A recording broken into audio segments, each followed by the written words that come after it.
So basically, let's talk a minute about marketing here. It is not just for people who wear suits and have MBAs and who, you know, basically spend a lifetime doing marketing. There are a lot of ways to market a project that don't involve selling your soul, which, you know, most developers, you say marketing or PR, and they're sort of like, you know, they don't want to be involved in that sort of thing.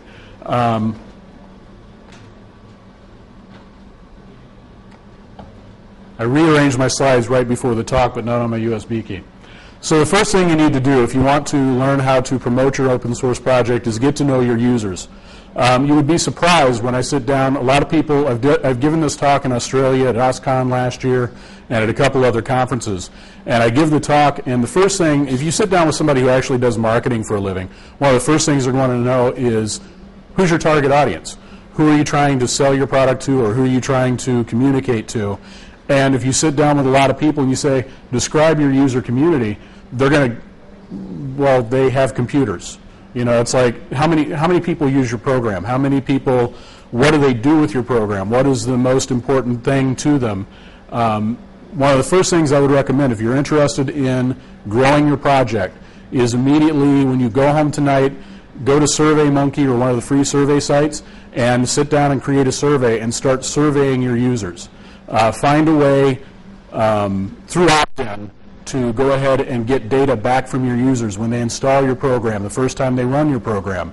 Try to get data. You know, OpenSUSE, one of the things we're doing is we're talking to Fedora about collaborating with Smolt. I don't know how many people are familiar with Smolt. It's basically a program that runs with Fedora during the install, and you have the option of letting Smolt identify your hardware and report back to Fedora, and so they know how many people, at least people who volunteered, they know how many people are running a specific kind of laptop, a specific video card. This is good for a couple of reasons. Number one, they know if 90% of their community is running ATI video cards, do they really need to worry a whole lot about making sure that NVIDIA cards work? I mean, they should still make NVIDIA cards work, but if no one's using them, why worry about it? If everybody that runs Fedora or OpenSUSE is running it on a ThinkPad, how much time should we worry about making sure that people can run it on an Apple MacBook? You know, probably not a whole lot. So it lets you know where to focus your efforts. Find out what the most annoying bugs or quirks in your program are for users. What are their pain points? A lot of times I hear people talking about open source programs, and I'm not going to name any specific offenders, but you know, if you talk to people about open source projects, they're like, this thing is great. It's the greatest thing since sliced bread, except there's like one glaring, you know, problem with the program. So find out about your community and what you should be doing to make them happy. There we go. So the next thing that people come up to me and they're like, well, what am I going to do, because, you know, we're an open source project. We're not backed by Novell or Red Hat or IBM or somebody like that. We have no budget. What can we do? The traditional methods that a lot of people use to market open source projects don't necessarily work well, or to market commercial product don't necessarily work well for open source anyway.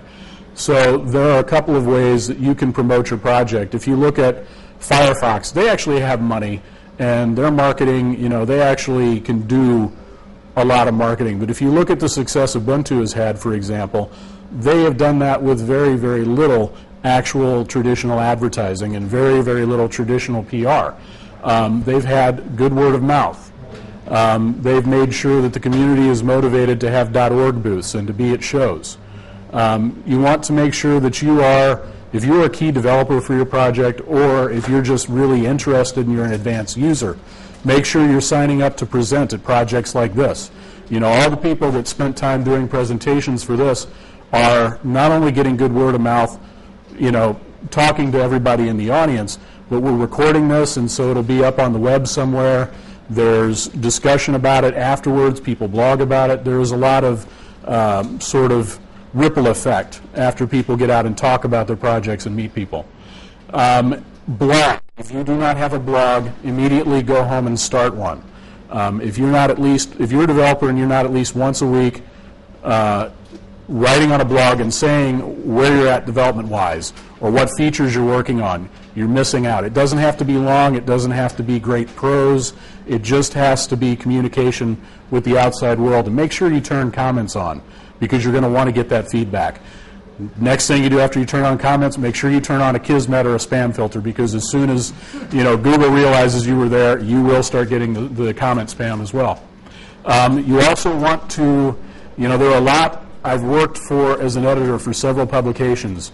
You would think when you're waiving money and you're saying, please, someone write about their project. You can promote your own project. It just has to be a tutorial or something like that. And you're waiving $400 or $500. You would think the lead developers would be able to sit down over a weekend and write an article. But I've had to go out searching for people to write about projects. It's not easy. So you can promote your project and you can make some cash at the same time just by getting in touch with like Linux Weekly News or Linux.com or Linux Magazine, or if you're really ambitious and you have a lot of time to kill and you don't like your family, write a book. I say that with my editor sitting in back and waving at me because she's expecting chapters from me. But in all seriousness, a book is a very serious endeavor. Start with articles.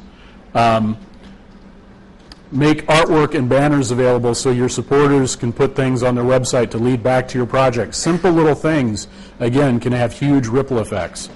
And finally, as a former member of the press, once again, get to know the press. And I'll talk about that a little bit more.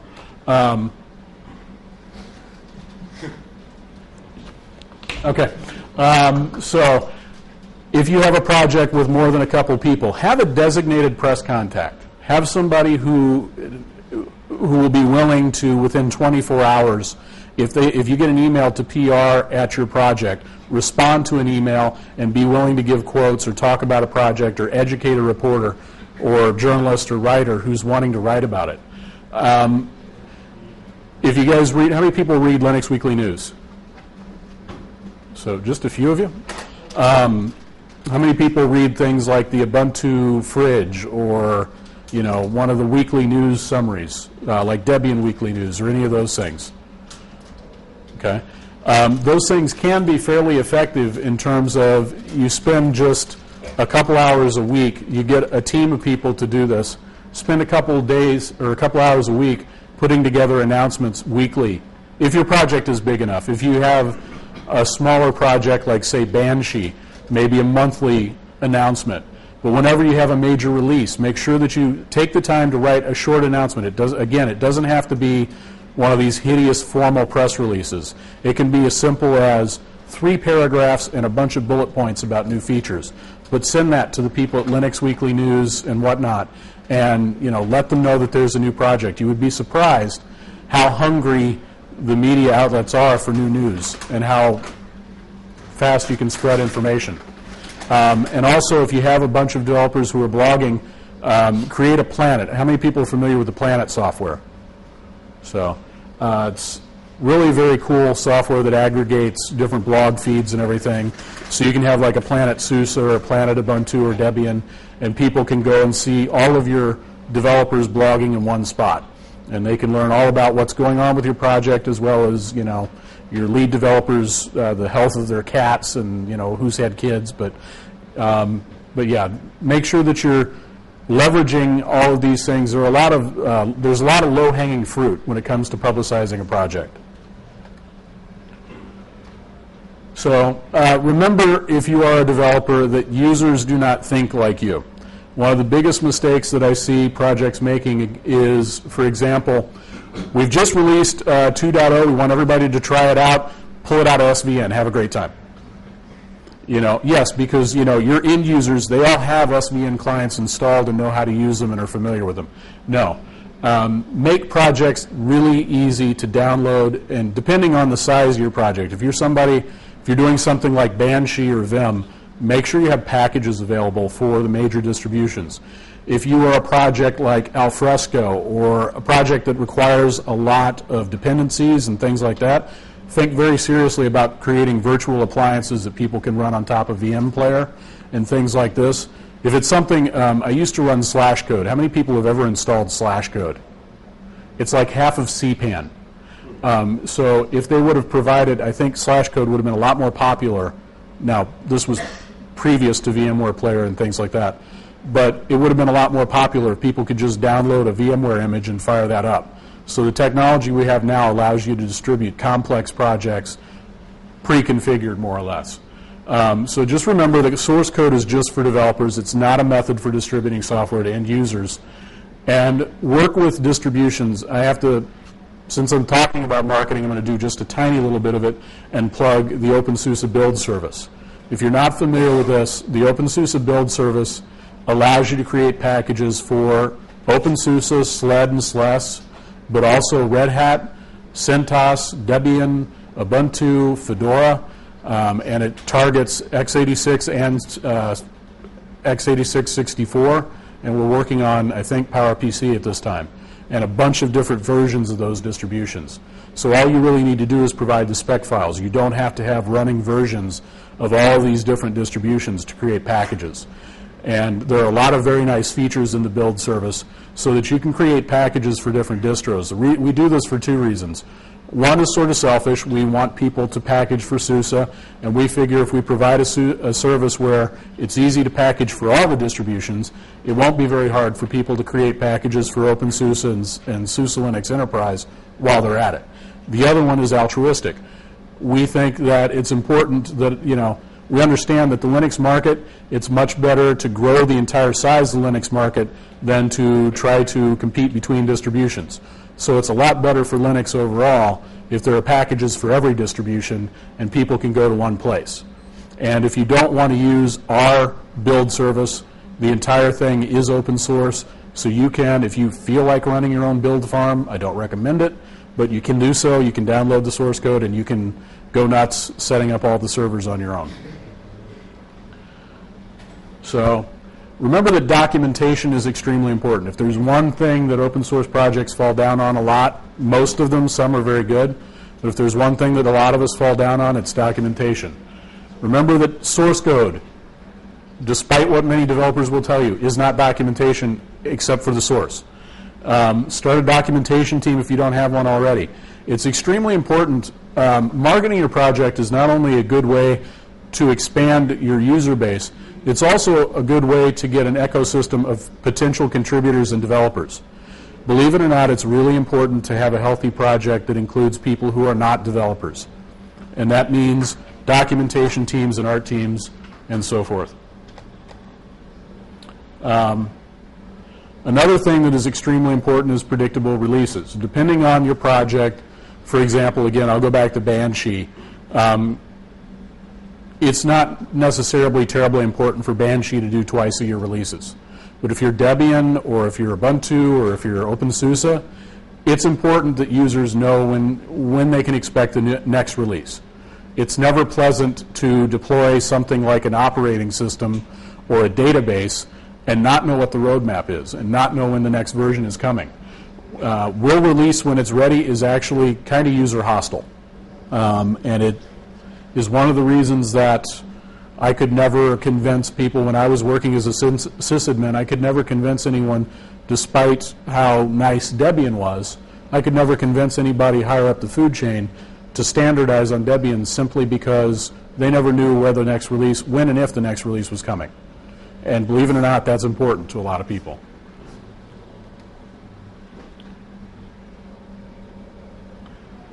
So, website design, when you're doing your website, think about your grandparents navigating it using a mobile phone while driving. If it's not simple enough to use that way, then you need to go back to the drawing board. You need to provide very quick access on your front page to a couple of things, like your mailing list, your downloads, your forums, and your contact info for people, and be very explicit. I love web pages when they say, do not use our IRC channel for developers for support. That's actually very good. Let the users know what the expectations are with certain. If you have a mode of communication that's for developers only, say so explicitly. Otherwise, your developers have no right to get offended when people start. If you only have one developer mailing list, don't be shocked when users come to it looking for support. So,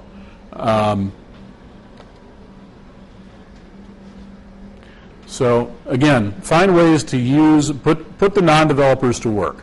There are a lot of people out there who have a lot of talents, who are willing and can move your project forward without having to write code. There are things that they can do like artwork, marketing, documentation, translations. That's huge. I was at the Linux Foundation Summit, and they were talking about the hundreds of languages in India, and the fact that they standardize on certain distributions or don't, simply because those distributions don't provide support for the languages that they use. So get a translation team together if you don't have one already. Try to find volunteers to do booth staffing. People who have no time to write documentation or do anything else, they might have a weekend free to stand at a booth and hand out flyers and CDs and talk to people about your project. And that is it. I think I probably... Oh, very nice. I have 3 minutes left for questions. Anybody have any questions? Sorry to interrupt. I don't have a question, but I have an announcement to make when you finished. Okay. Sorry about that. All right. Anybody have any questions? The OpenSUSE build service.